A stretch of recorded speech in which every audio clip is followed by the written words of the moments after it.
আজকে সকালে প্রথম আলোতে আমাদের অর্থমন্ত্রী আমির খুসরোর একটা সাক্ষাৎকার ছাপা হয়েছে। সাক্ষাৎকারটা দেখে বাংলাদেশের যে কোনো মানুষ ইনক্লুডিং বিএনপির কর্মী বিরক্ত হয়ে যাবে। মানুষ এটা শুনতে চায় না যে আপনি এটা পারবেন না।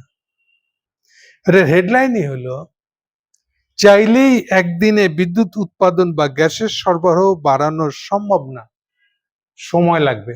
অর্থমন্ত্রী সময় লাগবে মানে এই যে দুই বছরের গুণারা ঘুমাইবেন এখন, যে গল্প আগে দিয়েছেন ওইটাই আর কি। আচ্ছা এটা বলেন তো দেখি, 2 বছর গ্যাস আর বিদ্যুতের এইরকম অবস্থায় ফেলে রাখবেন উনি আমাদের, আর এইভাবে আমরা বাংলাদেশে খেয়ে পড়ে থাকতে পারবো, বাঁচে থাকতে পারবো? কথা সোজা করে বলেন, প্রত্যেকে নিজেকে জিজ্ঞেস করেন। এটা অসম্ভব। আপনি কিভাবে আনবেন এটা পরে দেখবো। আপনি যদি বেশি সুদের ঋণও আনেন সেটাও সহ্য করবে বাংলাদেশের মানুষ, কিন্তু আপনি যদি বলেন যে আমি আনতেই পারবো না, দেন আপনারে লাথি দিয়ে ফালাই দিবেন মানুষ। যেই বাবা বাসায় বাজার আনতে পারে না, চাউল কিনে আনতে পারে না, তাকে তো একটা লফঙ্গা বাবা বলবে। বাবা বলবে, মাও বলবে তোর বাপ লফঙ্গা একটা, বলে সে মানুষের বাসায় কাজ খুঁজতে বেরিয়ে যাবে। সন্তানদের অবস্থা কি হবে বুঝেন? তারা বাবা বলে ডাকতে চাইবে না। কথা বুঝেন পরিষ্কার করে। আকাইম্যা যে পারে না এই কাজটা করতে, তার কোনো গুরুত্ব নেই, কারো কাছে এর কোনো দাম নাই। আপনি অর্থমন্ত্রী আছেন কেন? কার ভোগে লাগছেন আপনি? আপনাকে আমাদের কি দরকার? নিজে বলেন দেখি আপনার গুরুত্বটা কি। আপনি এগুলো কথা আমাদেরকে শুনাইতে আসছেন? মজার কথা। এগুলি কেউ কম যায় না, সবাই আছে তার তেল ভাজতে। মাঝে মালয়েশিয়া থেকে গ্যাস তেল আনার জন্য একটা ব্যবস্থা লাইন ঘাট করে দেওয়া হয়েছিল, সেখানেও পে করা হয় নাই, বাকিতে আনা হয়েছে। সেকেন্ড টাইম গেছে, এখন মালয়েশিয়া বলছে প্রথম বাড়িতে বাকি দেওয়ার কথা না আমার, এখন বকেয়া শোধ করো। বুঝতে পারতেছেন কি অবস্থা হয়ে আছে। কাতারের সাথে আমাদের বোধহয় 10 বা 15 বছরের চুক্তি গ্যাস কেনার, পে করেন নাই। ফলে সেকেন্ড টাইম তার কাছে গ্যাস কিনতে আপনি কি করে? তাকে ফেলা রেখে আপনি গেছিলেন আরেক জায়গায় গ্যাস কিনতে। শুধু তাই না, তাকে ফালায় রেখে এই যে খলিল, আমি বারে বারে খলিলের কথা বলি, ইউনূসের কথা বলি, আপনারা এনসিপি ওয়ালারা আপনাদের জেলে যায়, তলায় হাত দিয়ে দেখতে চান না। খলিল আমেরিকা থেকে গ্যাস কেনার চুক্তি করে আইছে, খবর রাখেন। আমেরিকা রাজি আছে আমাদের বাকি দিবে, কয়বার বাকি দিবে? খালি ব্যক্তিগত স্বার্থ ছাড়া আপনারা কেউ, খলিল ভক্ত কেউ বাংলাদেশে নাই যার ব্যক্তিগত স্বার্থ নাই। খলিলের সাথে তার ব্যক্তিগত স্বার্থ আছে, সেই জন্য সে খলিল ভক্ত। আমরা এখন মালয়েশিয়া ছেড়ে, কাতার ছেড়ে গেছি আমেরিকা থেকে গ্যাস নিচ্ছে। এবারে যে চালানটা আসছে, যেটার জন্য আজকে গ্যাস পাওয়া যাচ্ছে, এই গ্যাসটা আমেরিকা থেকে আনা। এরপরে কি হবে? পরের বারের গ্যাস আমদানির জন্য আমেরিকানরা বাকি দিবে? কোনো খবর নেই। কাতারের সাথে কি চুক্তি করেছে জানি না, কোনো প্রতিনিধি কোনো রিপোর্ট নেই। তাহলে এটা আর একটা গোদের উপর বিষ ফোড়া, যে আপনি গ্যাস আর জ্বালানি মানে তেল জ্বালানি এগুলো আনার জন্য বৈদেশিক মুদ্রা নাই, আপনার পরিশোধ করার মতন মুদ্রা নাই আপনার। এই কারণে এমনি তো টার্মিনালের সংকট আছে, টার্মিনালে আগুন জ্বলছে কি জ্বলছে না এইসব ফালতু কথাবার্তা আছে, যা তারেক এখনো পর্যন্ত তদন্ত করে দেখলো না। কে দায়ী এটার জন্য? এর উপর আছে আপনি তো পে করতে পারবেন না, আপনার অর্থ নেই। আর এই সাক্ষাৎকার দিয়ে বলতেছেন যে এগুলা সহজ না, 2 বছরও আসবে না। তো 2 বছরে কি আমরা কি কলা চুষবো বসে বসে? বাংলাদেশের মানুষ বাঁচবে? আপনাকে এইগুলো কথা বলার জন্য মন্ত্রী বানানো হয়েছে? এগুলো কথা শোনার জন্য তো কারো মন্ত্রী হওয়ার দরকার লাগে না। মানুষ তো নিজের পেটের দায়ে বুঝতেছে বাজারের অবস্থা কি। সোজা কথা, কান খাড় করা শোনেন। শুধু আপনারা না, আমি সাধারণ মানুষকেও বলতেছি, যে কেউ এখন বাংলাদেশের জ্বালানি মানে বোধ গ্যাস এবং তেল তা আমদানি করার মতন বৈদেশিক মুদ্রার জোগাড় করে এনে দিতে পারবে একমাত্র, তবেই বাংলাদেশ আগাবে। বাংলাদেশ অ্যাকচুয়াল পরিমাণ যদি আগাতে চায় তাহলে একমাত্র পসিবল যে বৈদেশিক মুদ্রা জোগাড় করে দিবে। একটা খালি ধারণা নেন, প্রত্যেক মাসে আমাদের শুধু জ্বালানি বলতে গ্যাস না, শুধু ডিজেল বা পেট্রোল বা এ জাতীয়, এইটার আমদানি খরচে আমাদের 1 বিলিয়ন। কথা বুঝছেন? এর সাথে এবার গ্যাসের অর্থ যোগাবে।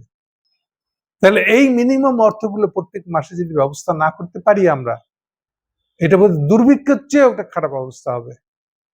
আজকে আমরা যে জায়গায় পৌঁছেছি, যে দেশে জ্বালানি নাই, গ্যাস নাই, এনার্জি নাই, একটা শব্দ দিয়ে বললে এনার্জির সরবরাহ নাই যে দেশে, সেই দেশই না, এটা মরুভূমি। এই যে সিম্পলি যদি মোবাইলটাও চালাইতে চান, এটার মধ্যে চার্জ লাগবে। চার্জ কোথেকে দিবেন? বিদ্যুৎ না থাকলে। রান্না করতে যাবেন, গ্যাস লাগবে। এনিথিং, বিড়ি ধরিতে গেলেও লিখবেন চার্জ লাগবে। যে কোনো প্রোডাকশন কারখানা সব বন্ধ হয়ে যাবে, অলরেডি যাচ্ছে। তাহলে সবকিছু শুরুটা হলো জ্বালানি, এনার্জি। যেই দেশে এনার্জির সরবরাহ নাই, সেই দেশে কিচ্ছু নাই। ওর যতই সক্ষমতা থাক না কেন, ওর যতই কারখানা গড়ার সক্ষমতা থাক না কেন, নানান কাজে পুঁজি বিনিয়োগ হয়ে থাক না কেন, এনার্জি নাই, জ্বালানি নাই, তো ওই দেশের কিছু নাই। দুর্ভিক্ষও নাই, এমন একটা অবস্থা। মানুষের মাংস খাবে, এরকম একটা অবস্থা হয়ে যাবে এটা। আজকে জ্বালানি জিনিসটা এরকম 1 নম্বর চাহিদার জিনিস হলো জ্বালানি। আপনাকে যে কেউ ভিক্ষা দিবে, ও ভিক্ষা দিবে কই থেকে? ও নিজে যদি নিজের খাওয়া পড়া জোগাড় করতে না পারে, তাহলে মূল জিনিসটা হচ্ছে জ্বালানি। কোত্থেকে জ্বালানি আসবে? এইটা কোনো অর্থমন্ত্রী, এটা কোনো জ্বালানি মন্ত্রী যে বলে আগামী 2 বছর এটা কোনো সলভ হবে না, এটা কোনো সমাধান নাই? আর আপনাদেরকে পুষতেছে, পালতেছে এই তারেক রহমান। কেন? উনি নিশ্চিন্তে বসে আছে, বাবা দায়িত্ব দিচ্ছে তো, হ্যাঁ করবানি। আপনার প্রধানমন্ত্রী মানুষের কি জন্য রাখছে? আপনি এটা উত্তর দেন। আপনার নিজের মাথার কোনো সাধারণ বুদ্ধি নেই, গেলু নেই। এই লোকগুলো আপনারা সহ, এই মির্জা আলমগীর, তার বলেন না ইউনূসের আমলে এক্ষুনি ইলেকশন দিলে সব ঠিক হয়ে যাবে। এখন কোথায়? এখন মুখে কথা নাই কেন? খালেদা জিয়ার ভাষায় এখন তারেক জিয়া লুকায় আছেন, আপনি সামনে 2টা কাঠের পুতুল বানা রাখছেন, একটা জ্বালানি মন্ত্রী, একটা অর্থমন্ত্রী। এই 2 কাঠপুতলি দিয়ে আমাদের কি হবে এখানে? আপনি সাক্ষাৎকার দিয়ে বলতেছেন 2 বছরের ভিতরে এটা কিছু হবে না। তাহলে মূল সমস্যার সমাধান হতে হবে একমাত্র জ্বালানি কেনার বৈদেশিক মুদ্রা আপনার লাগবে। আপোষে পান, কম সুদে পান, বিনা সুদে পান, কিংবা চরম বেশি সুদে পান, যেভাবেই হোক, এটাই একমাত্র বাংলাদেশের চাবি খুলবে, অগ্রযাত্রা খুলবে। যদি একটা চালও সারাদিনে খাইতে চান, তাহলে এই জ্বালানি থেকে শুরু করতে হবে। আজকের বাস্তবতা হলো এই জায়গায় এসে ঠেকছে। আপনি তারিখ জিয়া কি করছেন, এবং আপনার এই যার পাশে যেগুলা আছে, আজাইরা যতগুলা লোক পালতেছেন, আপনি নামের বাহারের শেষ নাই। উপদেষ্টা, তারা কোন উপদেশ দেয় আপনাকে? এই যে আমি এতক্ষণ ধরে জ্বালানি নিয়ে কথা বললাম, এর কে আপনাকে উপদেশ দেয়? এই জিনিসটা পরিষ্কার করে নিজে চিন্তা করলেই দেখা যায়। নিজেও তো বাসা থেকে অফিস আসেন, রাস্তার ধারে জিনিস দেখলে বোঝেন না কি অবস্থা আছে। এটা বোঝার জন্য কি আরো তো ডিগ্রি তো দরকার নেই, 2টা উপদেষ্টারও দরকার নেই। কারো কোনো ধারণা নেই, কারো কোনো আগ্রহ নেই। দেবা নেই, আল্লাহ দেবা, এরকম। চীনের সাথে সম্পর্কটা আগে নেওয়া, ওটাও করলেন না। ওদিকেও এটা, এদিকেও না, ওদিকেও না, ভারসাম্য নিয়ে পড়ে আছে। ওই যে ভাবছিলাম বোধহয় ওই যে সবসময় শাড়ির আঁচল নিয়ে টানাটানিতে ব্যস্ত সামাম ওবায়দ, এটা বোধহয় গেছে গা। যাক, এখন অন্তত রিয়েলিস্টিক 2টা কথা বলতে পারবে এমন কেউ আসছে না, ওটাও আছে। তা কি করবেন? ভারসাম্য।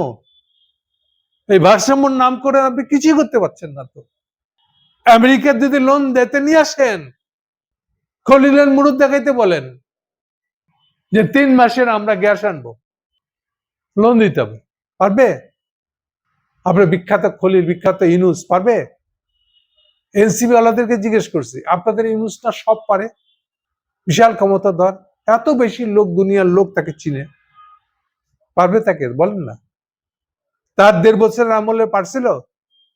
প্রথম আলোকে সাক্ষাৎকার দিয়ে বলছিল বাইডেনের সামনে বসে থাকা অবস্থায় নাকি ওয়ার্ল্ড ব্যাংক, IMF এর লোক তারে ফোন করছিল। কোন লাভটা হয়েছে? উনি তো IMF, ওয়ার্ল্ড ব্যাংক কাছ থেকে একটা পেনিও লোন আনতে পারেন নাই। ওরা যে অবস্থায় ছিল সেই অবস্থায় আছে। সংস্কার ছাড়া তারা লোন দিবে কি করে? সেই সংস্কার আপনার আমলে হয় নাই, এই ম্যান্ডেট খসরুর আমলেও তো হয়নি। ফলে ওই চ্যাপ্টারটা তো ক্লোজ, দরজা বন্ধ। আপনি সংস্কার করবেন না, আপনাকে লোন দিবে কেন? লোন দেওয়া মানে হলো বাজারে মেসেজ দিয়ে যাওয়া যে বাংলাদেশে ইনভেস্ট করাটা সঠিক। তো ওরা কেন এই দায় দায়িত্ব নেবে? ওদের দায় আছে না সারা দুনিয়ার কাছে। এটা কোথায় আমি যাচ্ছি, কোথায় আসলে? যে যাই কিছু বুঝেন, প্রথম কথাটা হলো আপনাকে জ্বালানি কিনে আনতে হবে, বেশি সুদে হোক আর বিনা সুদে হোক। এটা হচ্ছে বটম লাইন। বাংলাদেশ যদি বাঁচাতে চান, 74-এর চেয়েও খারাপ অবস্থা যদি না নিতে চান, তাহলে একমাত্র এটাই সমাধান। কে কত কুতুব এগুলো শুনে কোনো লাভ নেই বাংলাদেশের মানুষের। এরপরে এই যে কারখানা মালিকগুলো রাস্তা নামবে, বলতেছে আগামী মাসে আমি বেতন দিব কই থেকে? মাসের প্রথম 7 দিনের মধ্যে বেতন দিতে হয়, কারখানায় তো বন্ধ। বেতন না দিলে এবার শ্রমিক ধর্মঘট হবে। শ্রমিক ধর্মঘটটা কে সামলাবে বলেন? মালিককে দোষ দিবেন আপনি? মালিক বলবে কারখানা চালাতে পারে নাই, বিদ্যুৎ নাই, গ্যাস নাই। আলটিমেটলি দোষটা কাকে দিবেন? আমি বুঝি না এইসব ম্যান্ডেট খসরু। আপনি একটা অসহ্য একটা প্রধানমন্ত্রী আমরা পাইছি, এরকম অবস্থায় নিজেকে নিয়ে যাচ্ছেন আপনি। প্রধানমন্ত্রী মানে কথাটার অর্থ বোঝার চেষ্টা করেন। আপনি অন্য কোনো অজুহাত দিলে মানুষ শুনবে না। ফ্যামিলির প্রধান যেমন বাবা, বাবাকে কাজ করতে হবে, এটা উদ্যোগ নিতে হবে, বাসায় চালাতে হবে। বাপা এটা বললে হবে না আমার চাকরি নাই, আমার কাজ নাই, আমি খালি হাতে বাসায় আসছি সন্ধ্যাবেলা।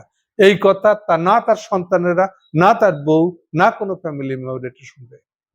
প্রধানমন্ত্রীও সেরকমই। আপনার কোনো মন্ত্রী বলবে যে 2 বছরে আমরা কোনো গ্যাস বিদ্যুৎ আনতে পারবো না, এইটা শোনার জন্য আপনাকে কেউ প্রধানমন্ত্রী রাখবে না। সবার আগে আপনি উচ্ছেদ খাবেন, গাড়িতে যা খাবেন খাবেন। এখন আপনার উচ্ছেদ দেখার জন্য বসে থাকবো ইভেন? প্লিজ একটু চিন্তা করেন, নড়ে চড়ে বসেন। সাধারণ নিজের মাথায় নিজে একা একা 5 মিনিট বসে একটু চিন্তা করেন। কোন উপদেশটা লাগবে না, নিজে চিন্তা করেন, বুঝতে পারবেন এটা ইম্পসিবল। আপনাকে একদম উপরে ছুঁড়ে ফেলা দিবে বাংলাদেশের সাধারণ মানুষ, প্রতিটা মানুষ, ইভেন আপনার দলের লোকও। সময় ফুরিয়ে আসতেছে, অনুরোধ করতেছি একটু সদয় হন, একটু নড়ে চড়ে বসেন, না হলে আমার কিছুই করার নেই।